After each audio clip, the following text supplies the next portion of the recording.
Seja muito bem-vindo à quarta e última parte da nossa jornada pelo livro de Urântia. Aqui, nos deparamos com a mais preciosa e comovente revelação espiritual de toda a obra, a narrativa detalhada e transcendente da vida de Jesus, aquele que, para muitos, é o Cristo da fé, mas que, nesta revelação, é apresentado em sua verdadeira magnitude cósmica. O Filho Criador do nosso universo local, encarnado entre nós, vivendo como um ser humano comum, para revelar a face amorosa de Deus e compreender com profundidade a experiência das suas criaturas.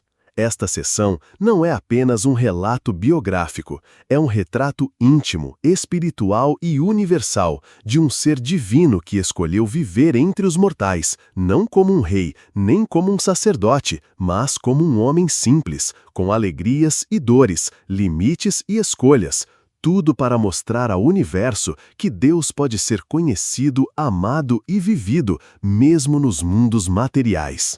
Nascimento e infância de Jesus.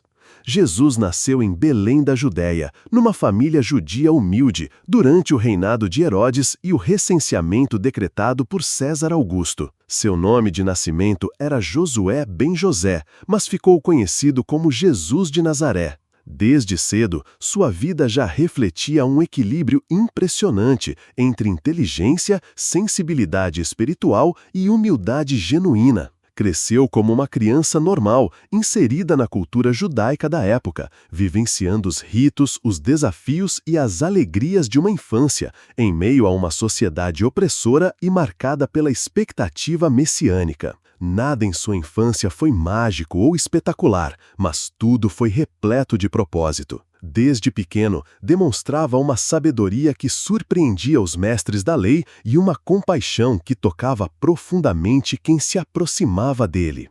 A juventude e a descoberta da missão. A morte prematura de seu pai, José, obrigou Jesus a assumir desde cedo a responsabilidade de sustentar a família.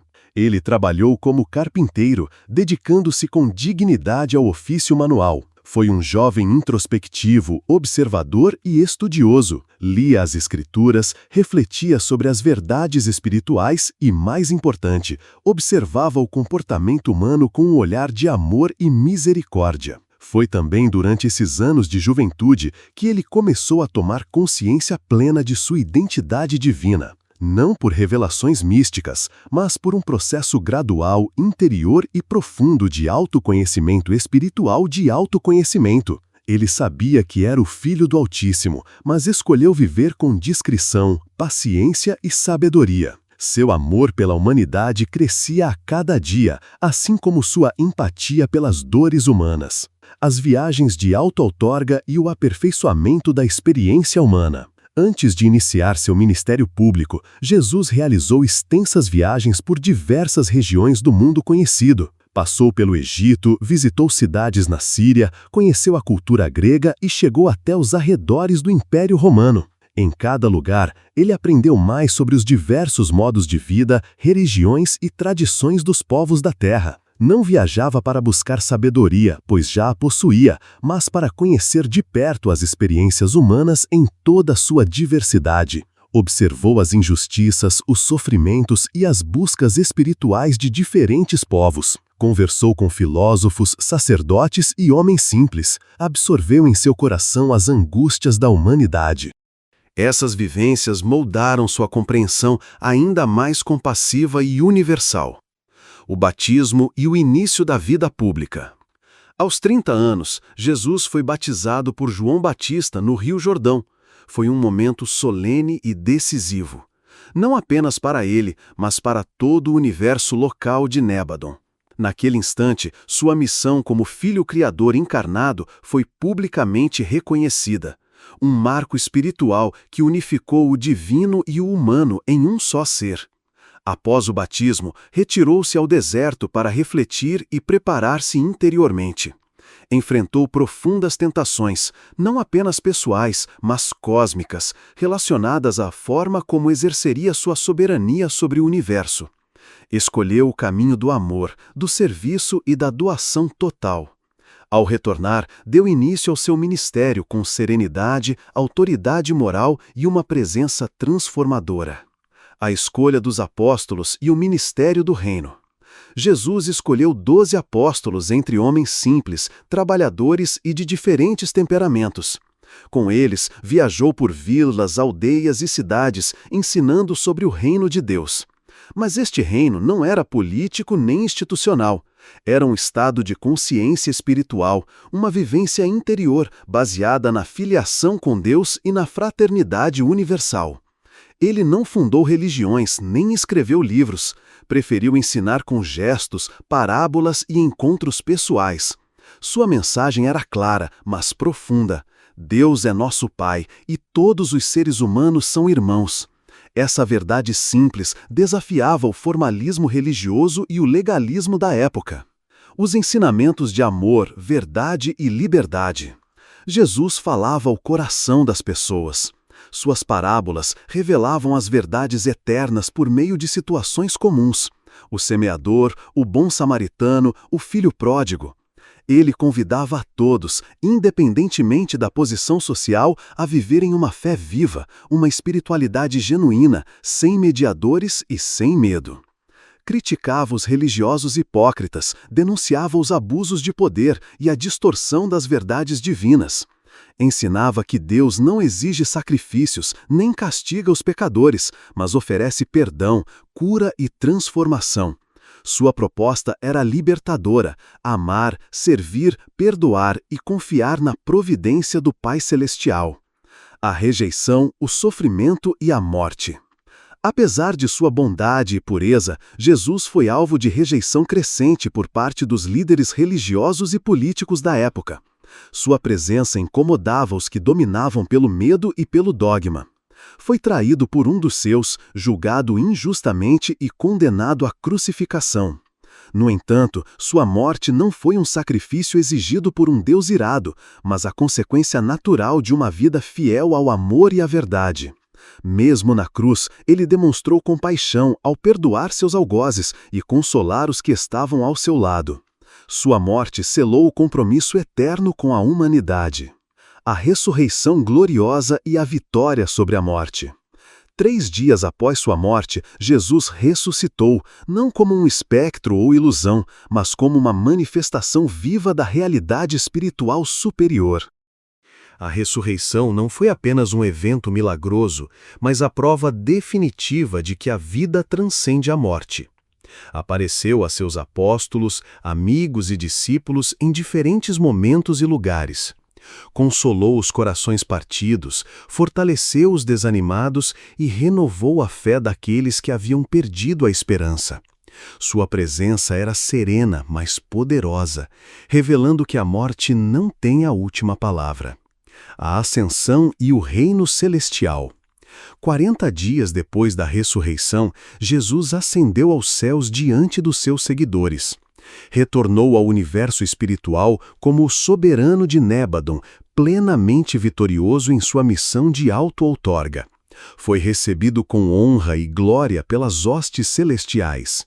Mas sua presença não se ausentou do mundo. Enviou o Espírito da Verdade, que habita nos corações daqueles que o buscam sinceramente.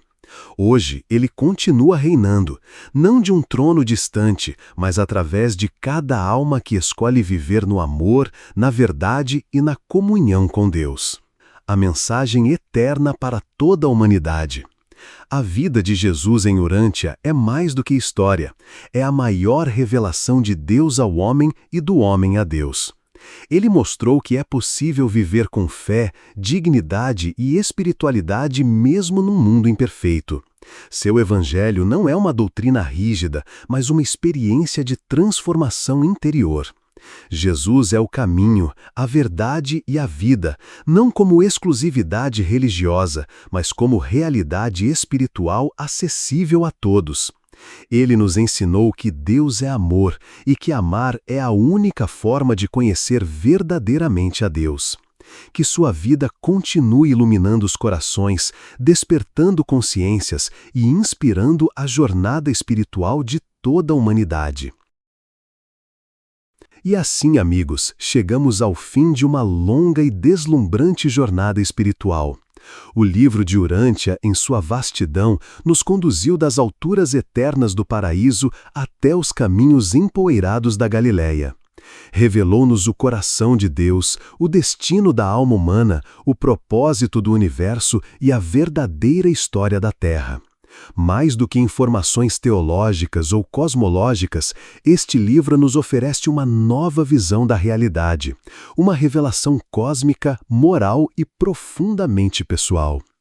Tudo começa com Deus, o Pai universal, o centro vivo de toda a criação.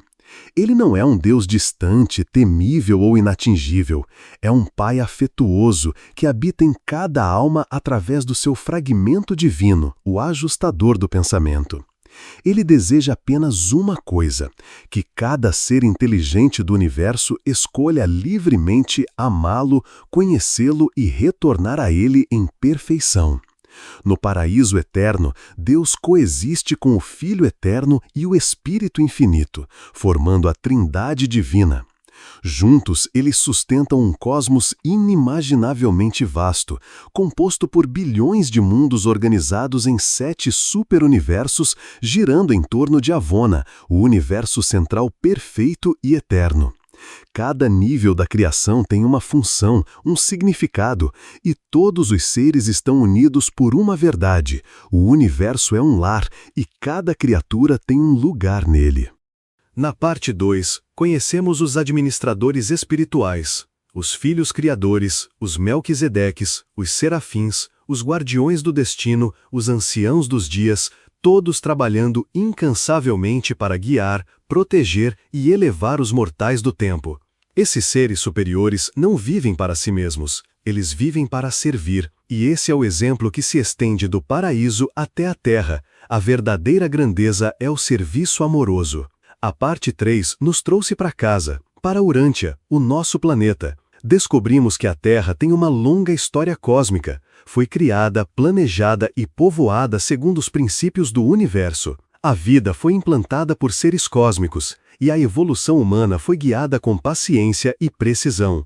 Mas também houve quedas, a rebelião de Caligástia, a falha parcial de Adão e Eva e os sofrimentos causados por ignorância e egoísmo humano. Mesmo assim, o plano divino nunca foi interrompido. Em cada época, emissários celestiais e inspirações espirituais semearam luz na escuridão. A história humana, por mais conturbada que seja, está inserida num plano maior de elevação e redenção, conduzido com amor por mãos invisíveis. E então, na parte 4, recebemos a mais grandiosa de todas as revelações: a vida e os ensinamentos de Jesus de Nazaré, o Filho Criador encarnado em Urântia. Jesus viveu como um de nós, não como um Deus disfarçado, mas como um homem verdadeiro. Experimentou alegrias, dores, injustiças e triunfos. Viveu a compaixão em ação, ensinou a verdade com ternura, enfrentou o poder com coragem e morreu com amor nos lábios. Sua mensagem foi simples e eterna: Deus é nosso Pai e todos somos irmãos. O reino de Deus está dentro de nós, é uma realidade espiritual que começa na mente e no coração e se manifesta através do amor. Jesus não veio fundar religiões, mas revelar uma relação viva com o Pai. E com sua ressurreição, selou para sempre a promessa de que a morte não é o fim, mas apenas o portal para uma vida maior. O livro de Urântia, em sua totalidade, é um convite à grande aventura da ascensão. Não uma fuga do mundo, mas uma transformação progressiva da alma. Cada ser humano é chamado a se tornar mais consciente, mais bondoso, mais sábio, mais verdadeiro. A jornada começa agora, no silêncio da mente, na escolha diária pelo bem, na fé viva em um Deus que caminha ao nosso lado. E assim, concluímos este estudo, não com uma despedida, mas com um começo, porque ao final do livro de Urântia, o que encontramos não é apenas uma teologia revelada, mas um chamado pessoal, o chamado a viver como filhos de Deus, a amar como irmãos do universo, a construir um mundo melhor e um dia alcançar o paraíso. A você que acompanhou essa série até aqui, que a luz da verdade continue a brilhar no seu caminho. Que sua fé se fortaleça, que sua esperança se renove e que o amor divino habite cada gesto seu. A eternidade começa agora e o Pai está esperando por você. Se inscreva e compartilhe. Até a próxima!